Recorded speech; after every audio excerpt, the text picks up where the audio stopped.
Tax the rich. Tax the rich. I agree. It's nowhere near big enough.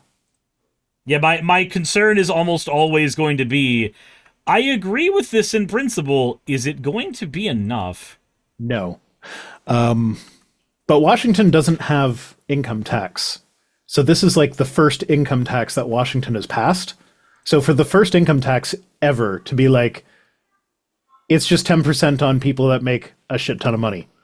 Like, okay, if that's the way you're dipping your toes into income tax, I can get behind that. Yeah, could be better, but it's still okay. Hello, dog. Goodbye, dog. She's got the zoomies. Just zoomed in, grabbed her toy, and zoomed out. So yeah, proposal to create a new tax on Washington's highest earners cleared its first legislative hurdle. So it passed the state Senate. It's not law yet. And even when it becomes law, it doesn't take effect until 2028. And it's a 9.9% tax on annual income above 1 million. So again, it's not a wealth tax, so it's not going to affect the CEOs that take a $1 salary, but then get all of their stuff paid for by the company or whatever it is. However it is that they avoid paying taxes. So could be better, but it's a start. And as it stands, Washington State is one of the 9 states that does not levy any income tax on its residents. So this is them dipping their toes into income tax.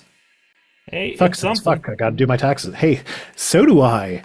I always do my taxes at the last fucking minute. I did my taxes early last year, and for some reason this year I haven't. And I'm regretting that. I need to do it. When's your tax day? Because we have until April. We have until April as well. But last time I got it done, like, in the early part of January.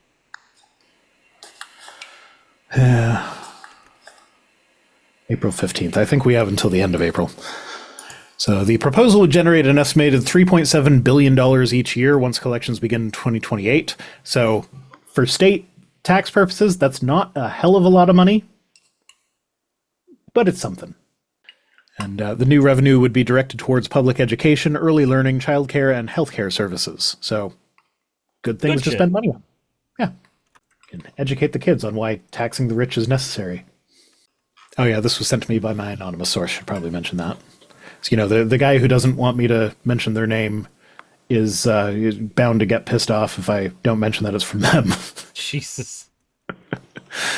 So yeah, the tax system should be one of the Democrats that backs the measure says the tax system should be based on the principle that we pay our fair share according to our means. Wow, that sounds interesting. That's very close to a rather famous quote that I could definitely see the Republicans from each according to their ability, to each according to their need. Wow, weird. That's such a cool. I like that. That is such a cool. Now I forget. That's the Marx quote, right? Yeah, from each according to their ability, to each according to their needs. Because there is a similar quote in the Bible that I don't think Jesus says it. I think it comes from Paul. But I can never remember which one's which. I know there's that to whom much is given, much is required thing, but that's not the one I'm thinking of. With great power comes great responsibility. Yes, Uncle. Uncle Ben!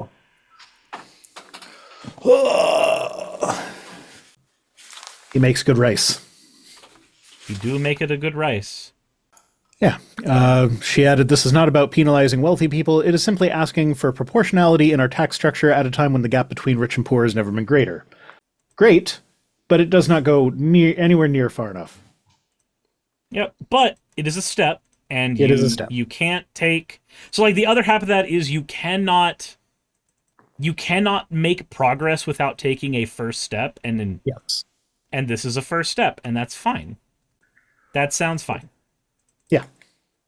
Yeah, this is where it is tempting to fall into the left-wing trap of it's not perfect according to what I think it should be, therefore just throw the whole damn thing out. Yeah, and that's an infuriating trap. It is. I understand the appeal of doing that because I'm like, 10% on people who make $1 million or more in income? Yeah, right. All the super wealthy people know how to avoid that. It's like, yeah, but also the majority of the super wealthy people don't live in Washington, so it's like, even if they did it perfectly according to us, it wouldn't It wouldn't impact Musk. It wouldn't impact Peter Thiel. No, It wouldn't but impact it is. Bill Gates. But it is But a it is, thing to do over and over again until you get to the point where you don't yeah, have the problem. it normalizes taxing the wealthy at a higher rate than you tax the rest of the population. Yeah, and that's fine. And in this case, it's literally an infinitely higher rate. And said Rhino beat me to the joke. Sean says it will impact Jeff Bezos. Oh, is he in Washington? He's either Washington. Yeah, but I think he's one of the scumbags who has like a $1 income, and then the rest is in stocks. So we need to close those loopholes up. Yeah. Are you saying you want to tax me on unrealized gains? Yes. Yeah, actually. Like, I'm gonna be honest, I am of the opinion, and maybe this is just the socialist in me, right? But I'm of the opinion that a stock market needn't exist in the first fucking place. Because I do not think that people, like random fucking people whose only investment in a company is their ability to extract wealth from it, I don't think that those are the people that I care to be in control of companies in the first place. Yeah. But like, so I think I'm in favor of a hybrid system where like privately traded companies is okay. Because like that is a way for startups to like raise money, being like, hey, if you give me $250,000, I will give you like 10% ownership shares of the company. Mm. Like, I think that is reasonable, but like once it gets public and you have you have thousands of investors you have to cater to, that's when you end up with like fucking Tesla, which I forget the exact number, but like their experts have come out and they have been like, it is massively, massively overvalued. And the only way for them to not crash out is to continue to make wild promises that make the investors confident that like the company's going somewhere. I mean, you just described the entire tech industry. Yeah. All and the AI bubble and everything. So Yeah. like apparently Bill Gates does live in Washington, so it would affect Bill Gates. Sure. But you know what? I'm more concerned about the fact that Bill Gates is in the Epstein files so prominently. Like he had a couple of decades. Like I remember in the 90s, everybody fucking hated Bill Gates. Yeah, and then after that, he was considered the one good billionaire for an amount of time. Yeah, because he donated a lot of money. It did a lot of good with vaccine charities and shit like that. And and recently, like before the Epstein thing, he was actually like actively working to not be a billionaire anymore. And like, I am going to give away enough of my fortune so that I'm not a billionaire anymore. And I was like, okay, if you succeed to do that, then you will have become the first ethical billionaire by not being a billionaire anymore. And then that's the only way to be an ethical billionaire. And then he's in the Epstein files. So it turns out, actually, no. If you are the kind of person who becomes a billionaire, you are not an ethical person, because an ethical person can't become a billionaire. Not in the Epstein files in the same way as, say, Michael Marshall, who is editor of Skeptic magazine in the UK. He's in the Epstein files because Lawrence Krauss asked Epstein, what do I do about this guy who won't believe my story when I've been accused of sexually harassing people? Or something like that. It was something like that. It had to do with Lawrence Krauss. And it was because he was like, being like, no, he was advocating for the victims. That's why he's in the Epstein files. Bill Gates ain't in the Epstein files for that reason. I have, speaking of the Epstein files thing, I know it's the thing that we're going to be talking about for damn near years, because how could we not, given what it is? But there is a perspective thing I want to throw at you, and I've been throwing it at friends of mine in my mod chat just to see if I've got this down and I'm not making any mistakes on this. So there's 6 perspectives on the Epstein files I want to throw at you. Mm-hmm. Let's start with the leftists. Leftists are focused on power. The Epstein files proves that a small oligarch of people controls way too much. Mm-hmm. Democrats are focused on victims. We need to make sure that Pam Bondi is accountable to the victims. They're standing right behind you, Miss Bondi. What do you say to them? Mm-hmm. My problem with that is that it's true, we should be worried about the victims, but that is not the alarming part to me. The alarming part to me is not that a few women a lot of women, were victimized by a group of billionaires. My problem is that that is a symptom. Yes. The actual thing that allowed them to gain that power is the thing I'm concerned about. Anyway, Republicans are focused on the Dow. They're focused on obfuscation. Whatever they can throw in your face right now so that you don't talk about the Epstein files, that is what their focus is. It's over 9,000! It's over 50,000! The right, as an apparatus, unlike the left as an apparatus, is focused on claiming that Pizzagate was correct all along. When realistically, no, Pizzagate was the smokescreen that was thrown on poll at people, and we have evidence of that in the Epstein files too. Yeah.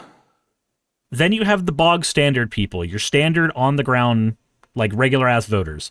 Your bog standard liberal is going, oh my God, why doesn't anybody do something about this, without thinking about what that thing actually should be?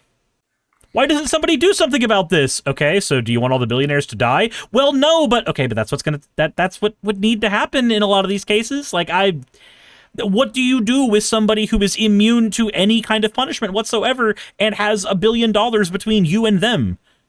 Like, what possible thing could you do against that person who controls your own government? What possible options do you have?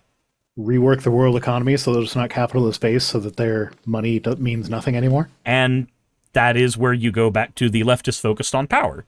This is where you get the DSA who's going, hey, we would like to use democracy to our advantage instead of it being used against us. So how are we going to do that? We're going to take power from the ground up. Okay, final perspective is your bog standard conservative. Your bog standard conservative is denying that Trump is in the files in any significant way. They'll go, he's in the files, but there are more mentions of Trump in the Epstein files than there are mentions of God in the Bible.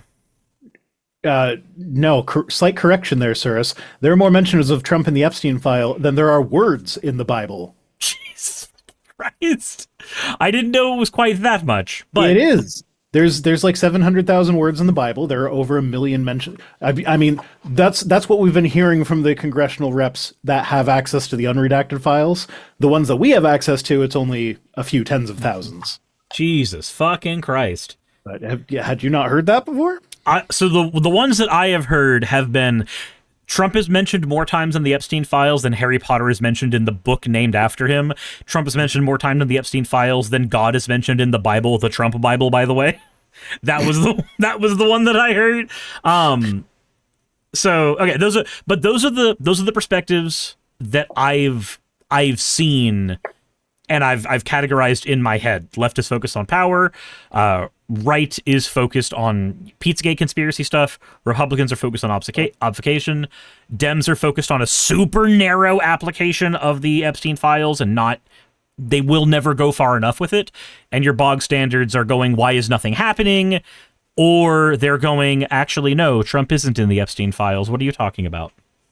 Yeah, so I agree that those are the main perspectives, with the caveat that there is definitely some overlap. So, like, I would say the leftists who are concerned about the power structure that has allowed this to happen also care about the victims.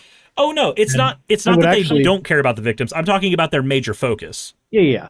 But I would also go so far as to say that, like, the Democrats are focused on the victims as a tool that they can use to perpetuate their power. Yeah, that's fair. Because not out of empathy for, I'm not saying if that they no can use Democrats have if they empathy. can if they can use the victims as a cudgel against the right, that allows them to get more power for themselves. Yes. Tani Low 9MS says, do you want all billionaires to die? For legal reasons, I have no strong opinion on that, but neither would I shed a single tear if it happened. It's not that I want them all to be killed, but I do want them all to die. Because there is also a legal distinction between cancer and a gun. Mm-hmm. Yeah, guns are legal. Unless you're left-wing. But if you're left-wing, you get more guns back. You just go further left. Yeah. Then there are more guns there. Oh, hello, dog. You got the zoomies again? I forget. I think it was in Minnesota. One of the representatives pointed out that, like, when ICE sent out the memo that you could go into a house without a warrant, and she was just like, The tattoo is home. Then ICE agents are going to die to stand your ground, I guess. No, bring it to the camera. Bring it to the camera. Hey, who cares? They know the second skin thing. My audience knows what a tattoo is. Further. Lean. Over here. There we go. There's the phoenix. Right there. It's not really showing up very well. But then the blows into the leaves, and then over here on the other shoulder is where the fingerprints go. Oh, they can't see it.